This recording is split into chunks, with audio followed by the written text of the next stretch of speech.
नमस्कार, स्वागत है। आज हम करेंगे बिहारी सतसई। इसके दोहों की व्याख्या हम देखेंगे जो कि आपके सिलेबस में 1 से लेकर 50 तक के दोहे संकलित हैं। तो आइए इनकी व्याख्या देखते हैं। यहाँ पर पहले दोहे में बिहारी जी क्या कहते हैं कि मेरी भव बाधा हरो राधा नागरी सोई। यहाँ पर देखिए पहला जो दोहा है इनका वो अपने परमात्मा अपने ईश्वर की स्तुति के रूप में ये करते हैं, यानी इस दोहे को इनकी सतसई का मंगलाचरण माना गया है, यानी इसी के माध्यम से उन्होंने इस रचना का शुभारंभ किया है। तो यहाँ पर वो किससे प्रार्थना कर रहे हैं?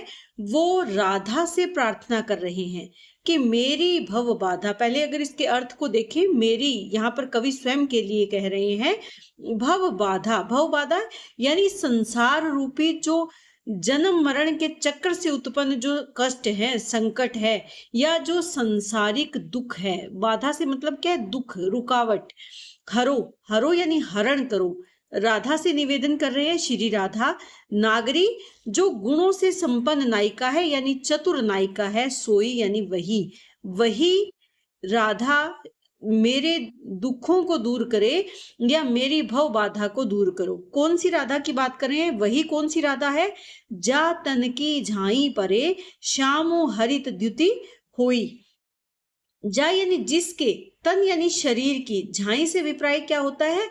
छाया, आभा। आभा कह सकते हैं कि जिसकी आभा से या जिसकी छाया से, जिसके शरीर की छाया पड़ने से श्यामु, श्यामु यानी जो श्री कृष्ण है, श्याम वर्ण वाले। कृष्ण कैसे वर्ण के हैं?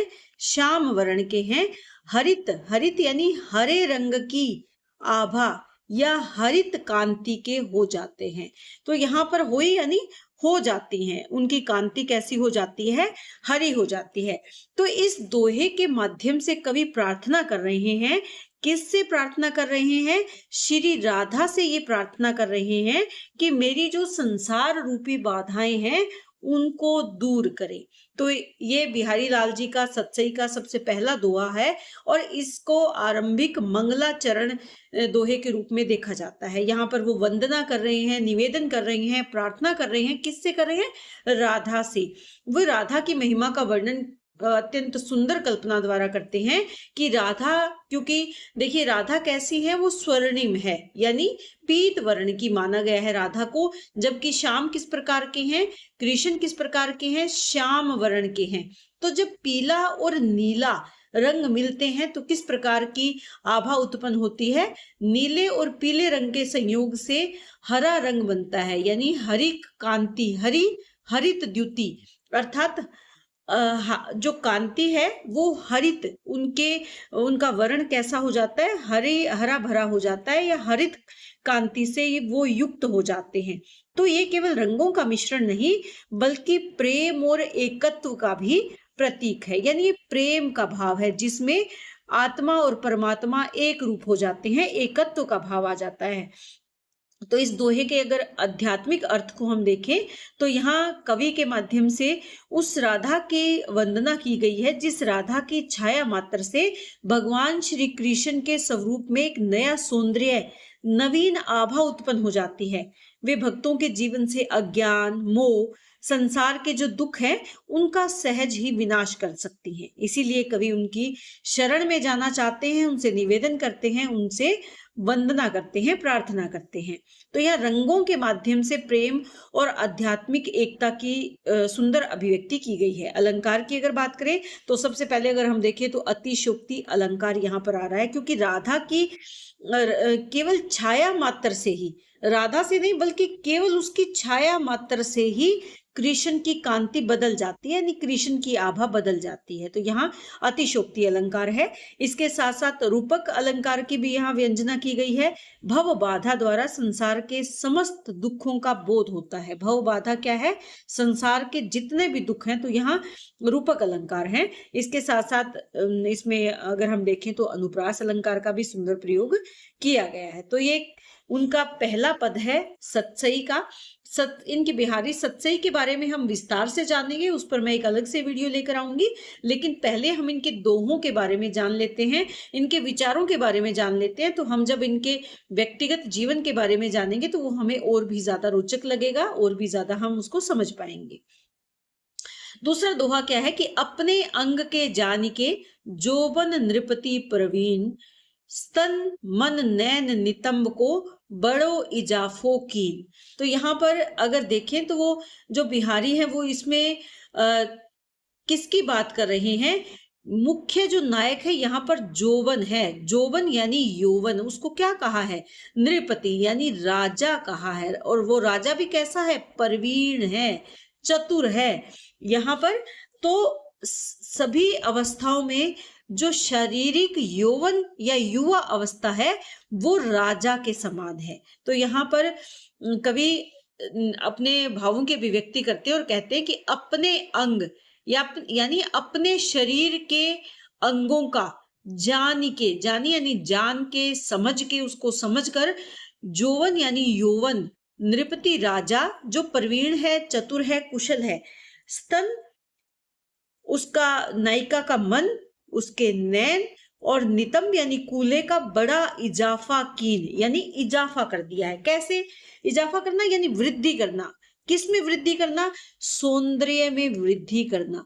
देखिए जो राजा होता है उसका काम क्या होता है?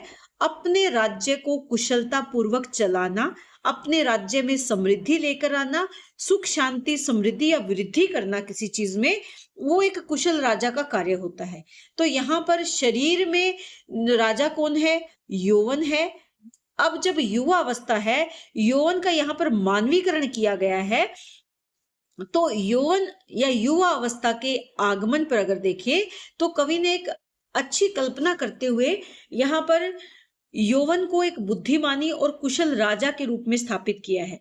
जिस प्रकार योग्य राजा अपने राज्य की प्रत्येक विभाग की आवश्यकता अनुसार उसका विकास करता है, यानी जिस विभाग में जो आवश्यकता है उसका उसी प्रकार से विकास करता है, उसी प्रकार जो राजा यौवन है, जोवन यानी यौवन है, उसने शरीर के विभिन्न अंगों का भी, उसमें स्तन है, मन है, नैन है, नितंब है, उनका बड़ा ही स्वाभाविक रूप से विकास किया है, यानी परिवर्तन किया है।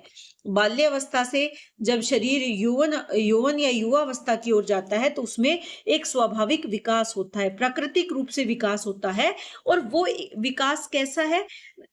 उसके शरीर में उभार आ जाता है, मन में चंचलता का भाव आ जाता है, नैन जो है उनमें अलग प्रकार की संवेदनाएं उत्पन्न हो जाती हैं, उनमें अलग प्रकार का आकर्षण उत्पन्न हो जाता है। तो यहाँ पर युवा अवस्था में किस प्रकार एक युवती अपने आप सौंदर्य को प्राप्त होती है या उसमें किस प्रकार से परिवर्तन आता है, उसको यहाँ मानवीकरण रूप से प्रस्तुत किया है इस दोहे में। यहाँ पर ये बात आप जरूर ध्यान में रखें कि यौवन या जोवन का क्या है? मानवीकरण किया गया है। किस रूप में दिखाया है? चतुर राजा के रूप में दिखाया है। और इन दो पंक्तियों में यौवन के शारीरिक और मानसिक प्रभाव का सजीव चित्रण किया है। जो मानसिक प्रभाव है वो नेत्रों में नजर आता है, भाव नेत्रों में नजर आते हैं। भाषा सरल है, संक्षिप्त है और प्रभावशाली भाषा के माध्यम से इसके साथ साथ रूपक अलंकार भी है, मानवीकरण अलंकार भी है, और कौन सा है? अनुप्रास अलंकार का सुंदर प्रयोग यहाँ पर किया है। ये रीतिकालीन काव्य की विशेषताओं में सबसे उत्कृष्ट उदाहरण कहा जा सकता है, क्योंकि रीतिकाल में शारीरिक और प्रकृति का बहुत ही सुंदर समन्वय देखा जा सकता है। तो यहाँ पर भी न केवल शरीर में बल्कि मन और व्यक्तित्व में भी जो परिवर्तन आता है उसको सूक्ष्म रूप से दिखाया गया है इस दोहे के माध्यम से। आगे क्या कहते हैं? अरते टरत न वर परे, दई मरक मनु मैन, होड़ा होड़ी बढ़ी चले, चितु चतुराई नैन। यहाँ पर जो बिहारी जी हैं वो क्या कहते हैं? अरते, अरते यानी अड़ के, किससे? एक दूसरे से, कह सकते हैं परस्पर, परस्पर एक दूसरे से अड़ के, टरत न नहीं टलते यानी पीछे नहीं हटते, वर परे, वर परे यानी आगे बढ़ने के लिए, वर वैसे तो होता है श्रेष्ठ, अच्छा, स्वयं को अपने आप को सिद्ध करने पर अड़े हुए हैं। दई, दई यानी दी, मरक यानी प्रतिस्पर्धा, मनु मन मैन यानी कामदेव। मैन कौन है यहाँ पर? कामदेव है। मैन यानी कामदेव। और क्या कर रहे हैं? होड़ा होड़ी। होड़ा होड़ी क्या होती है? होड़ होना, एक दूसरे से आगे निकलने की प्रतियोगिता। बढ़ी चले यानी बढ़ती चली गई। चितू चितू चितू यानी चित्त या मन। चतुराई चतुरता या निपुणता। नैन यानी नेत्र। तो यहाँ पर नायिका के मन, चतुराई और नेत्र, ये तीनों की यहाँ होड़ा होड़ी हो रही है। कोई, सब आपस में अड़े हुए हैं, कोई भी पीछे हटने को तैयार नहीं है। इसी भाव को इस दोहे के माध्यम से अभिव्यक्ति दी गई है। तो यहाँ पर नायिका के आंतरिक और बाहरी सौंदर्य का कलात्मक चित्रण किया गया है। कवि क्या कहते हैं कि नायिका का जो मन है, चित्त है, वो किससे भरा हुआ है? प्रेम भाव से भरा हुआ है। कामदेव यहाँ किसके प्रतीक है? प्रेम के प्रतीक है। यानी वो किससे भरा हुआ है? प्रेम भाव से भरा हुआ है। और उसकी चतुराई उसे प्रेम व्यवहार में निपुण बनाती है। उसके जो नैन यानी नेत्र हैं, वो अपनी चंचलता से और मधुर दृष्टि से क्या कर रहे हैं? सबको आकर्षित करते हैं। और इन तीनों में क्या लगी है? होड़ लगी है, प्रतियोगिता लगी है कि कौन सबसे ज्यादा प्रभावशाली है। और कामदेव किसके देव है? प्रेम के देवता है। मानो ऐसे प्रतीत होता है कि मानो कामदेव ने इन सब के बीच में प्रतिस्पर्धा उत्पन्न कर दी है। कोई भी एक दूसरे से पीछे हटने को तैयार नहीं दिखाई दे रहा। इसी कारण जो नायिका का मन है, चितु यानी मन, अधिक प्रेम में है। उसकी बुद्धि चतुराई अधिक चतुर है और उसके जो नेत्र हैं वो और ज्यादा आकर्षक होते जा रहे हैं। और इन तीनों में यानी मन, बुद्धि और किसमें है? नेत्र, इनमें क्या है? होड़ लगी है। तो यहाँ सूक्ष्म तरीके से नायिका के युवा अवस्था का जो उसका व्यक्तित्व है, उसका चित्रण किया गया है। अब देखिए, होड़ लगी है, प्रतिस्पर्धा हो रही है। किसमें हो रही है? मन में, बुद्धि और नेत्रों में। तो प्रतिस्पर्धा के कारण इनमें कौन सा भाव आ गया है या कौन सा अलंकार आ गया है? मानवीकरण अलंकार आ गया है, क्योंकि यहाँ पर मन, बुद्धि और नेत्र में होड़ लगी है। तो होड़ किसकी लगती है? मानव होड़ करते हैं। तो यहाँ पर मानवीकरण अलंकार है। इसके साथ साथ कामदेव को प्रतियोगिता कराने वाले के रूप में प्रकट किया गया है। तो कौन सा अलंकार है? रूपक अलंकार है, कि कामदेव ने इन सबको इतना सुंदर बना दिया है, मन में, बुद्धि में, नेत्रों में। इसीलिए तो होड़ है, क्योंकि कामदेव ने इन सबको युवावस्था में इतना सुंदर बना दिया है। इसके साथ साथ चतुराई में च की आवृत्ति हो रही है। तो यहाँ पर कौन सा अलंकार है? अनुप्रास अलंकार है। अगले दोहे को अगर देखें, ओरे ओ कनीनु कनु गनी घनी सिरताज, मनी धनी के नेह की बनी छनी पट लाज। तो यहाँ पर क्या कहते हैं कि ओरे यानी और ही, या अत्यंत कह सकते हैं। ओप यानी कांति, आभा, शोभा जिसको कहेंगे। कनीनी कनु यानी कनीनी कनु क्या होती है? आंखों की पुतलियां, जो आंखों की पुतलियां हैं, नेत्रों में जो पुतलियां हैं। गनी यानी समझ गई हैं या मानी गई हैं। घनी सिरताज का मतलब है सबसे ज्यादा सर्वश्रेष्ठ, अत्यंत श्रेष्ठ कह सकते हैं। सबसे सिरमौर, सबसे ऊपर कह सकते हैं। मनी यानी मानो। धनी क्या होता है? स्वामी। धनी यानी स्वामी। ने यानी प्रेम की बनी यानी बन गई हैं। छन कर, परिष्कृत होकर, शुद्ध होकर। पट यानी वस्त्र या पर्दा कह सकते हैं। लाज अर्थात लज्जा का जो भाव है, तो यहाँ पर नायिका के नेत्रों में जो लज्जा का भाव है, वो उसका चित्रण किया गया है। बिहारी लाल जी इस दोहे में कहते हैं कि नायिका के नेत्रों की शोभा और उसकी लज्जा बहुत ही आकर्षक है। आंखों की पुतलियां, कनीनी कनु यानी पुतलियां, इतनी ज्यादा आकर्षक है कि वो सभी अंगों की सुंदरता का ताज बन गई है, यानी सभी अंगों में सबसे सर्वश्रेष्ठ प्रतीत होती है। यहाँ जो प्रेम का भाव है, धनी यानी स्वामी के प्रति जो प्रेम का भाव है, प्रिय के प्रति जो गहरे प्रेम का भाव है, उसी प्रेम के कारण, ने यानी स्नेह, उसी स्नेह उसी प्रेम के कारण नेत्रों में एक क्या आ गई है, चमक आ गई है। और ऐसा लगता है मानो प्रिय के प्रेम से लज्जा का महीन आवरण उसकी आंखों के ऊपर छा गया है। यानी लज्जा का भाव कहाँ है, नेत्रों में है। नेत्रों में वो लज्जा का भाव है, उसकी पुतलियों में है। और जब उनकी आंखों को देखते हैं तो वो बहुत ही अनुपम शोभा से युक्त है। यानी नेत्र लज्जा के भाव से युक्त है तो वो अनुपम सौंदर्य उनमें नजर।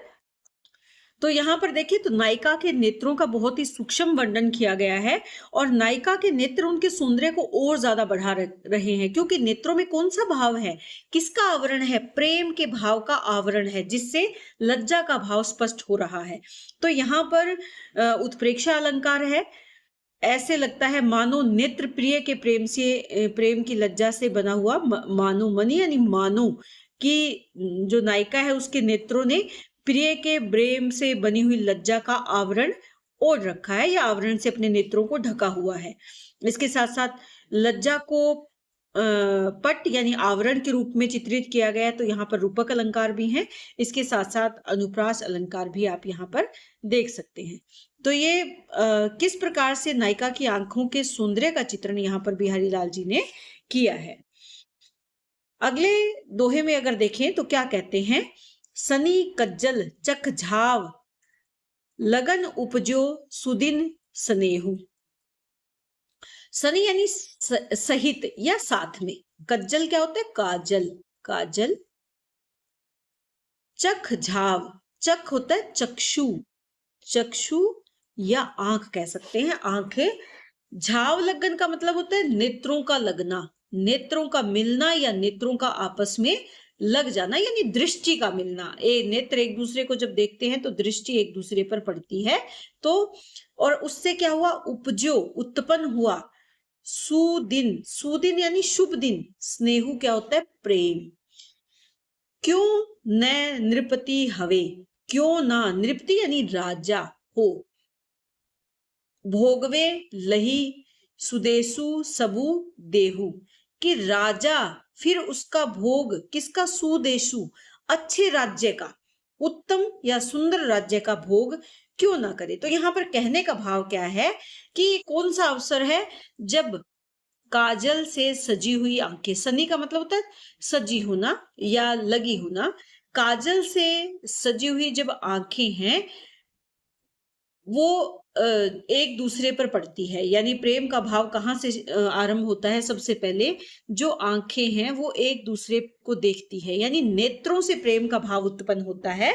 तो यहाँ पर कवि कहते हैं कि जब नायक और नायिका ने काजल से युक्त या काजल लगी हुई आंखें जब दोनों की पहली बार मिली तो उपजो उत्पन्न हुआ, उस शुभ दिन कौन सा भाव उत्पन्न हुआ, स्नेह का, प्रेम का भाव उत्पन्न हुआ।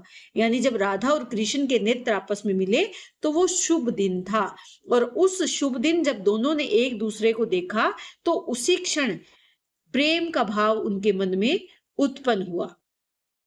और वो शुभ दिन था, इसीलिए प्रेम का भाव उत्पन्न हुआ, यानी उन दोनों के लिए अच्छा दिन था। क्यों न, क्यों न, क्यों न यानी क्यों ना हो। यहाँ पर प्रेम की तुलना किससे की गई है, राजा से की गई है, कि क्यों ना हो ऐसा भाव जब एक राजा सुंदर और समृद्ध राज्य, सुदेशु यानी सुंदर समृद्ध, सु यानी अच्छा देश, अच्छा देश, कि जब एक राजा अच्छे देश का राजा है और अच्छा देश प्राप्त करके वो शासन करता है, और क्योंकि वो अगर राजा अच्छा है, एक अच्छा देश उसे मिला है तो शासन भी उसका अच्छा होगा। उसी प्रकार से यहाँ पर जो प्रेम है वो राजा है, किसमें, देह में, शरीर में। शरीर में जो प्रेम का भाव है वो प्रेम जब अपने मन में प्रेम का भाव उत्पन्न होता है तो वो संपूर्ण देह पर अपना अधिकार कर लेता है। यानी उत्पन्न कहाँ होता है, हमारे मन में या हमारे हृदय में, लेकिन वो राज किस पर करता है, संपूर्ण देह पर राज करता है, संपूर्ण शरीर पर अपना अधिकार कर लेता है। तो क्या होता है कि मन है, हृदय है, विचार है, व्यवहार है, सब देहु यानी देह, शरीर उसके अधीन हो जाते हैं। तो संपूर्ण शरीर को यहाँ राज्य और प्रेम को राजा मानकर सुंदर चित्रण किया गया है। और कवि यहाँ पर क्या कहना चाहते हैं कि जब राधा और कृष्ण के नेत्र एक दूसरे से मिले तो वो एक अच्छा दिन था, और जब दोनों ने एक दूसरे को देखा तो उनके मन में स्नेह का भाव उत्पन्न हुआ। और हो भी क्यों ना, क्योंकि प्रेम तो सब भावों का राजा है। और बिल्कुल वैसे ही जैसे एक अच्छा राजा एक अच्छे और सुंदर देश पर राज्य करता है, उसका भोग करता है, उसी प्रकार से प्रेम संपूर्ण देह में परिवर्तन करता है और उसका भोग करता है। इससे जो मानव है उसके मन में, यानी जो प्रेम करने वाले हैं उनके मन में, उनके हृदय में, उनके विचारों में, उनके व्यवहार में परिवर्तन हो जाता है। क्यों हो जाता है? क्योंकि वो सब किसके अधीन हो जाते हैं? प्रेम के अधीन हो जाते हैं। तो यहाँ पर कवि ने ये स्पष्ट किया है कि प्रेम की उत्पत्ति स्वाभाविक रूप से किस प्रकार होती है? नेत्रों के मिलने से। और शरीर को राज्य और प्रेम को राजा मानकर सुंदर रूपक की रचना यहाँ पर की गई है, श्रृंगार रस की अभिव्यक्ति हुई है। तो यहाँ पर अगर देखें तो प्रेम को राजा माना है और शरीर को राज्य माना है, तो यहाँ पर देख सकते हैं कि कौन सा अलंकार आएगा? रूपक अलंकार। इसके साथ साथ मानवीकरण अलंकार भी, क्योंकि प्रेम को यहाँ पर राज करने वाला राजा कहा है, नृपति कहा है। अनुप्रास अलंकार की भी सुंदर उद्भावना यहाँ पर हुई है। तो इस दोहे में बिहारी जी ये संकेत करते हैं कि प्रेम का आरंभ कैसे होता है? नेत्रों के मिलन से होता है। और जब एक बार मन में प्रेम का भाव उत्पन्न हो जाए तो वो संपूर्ण देह पर अपना शासन करता है।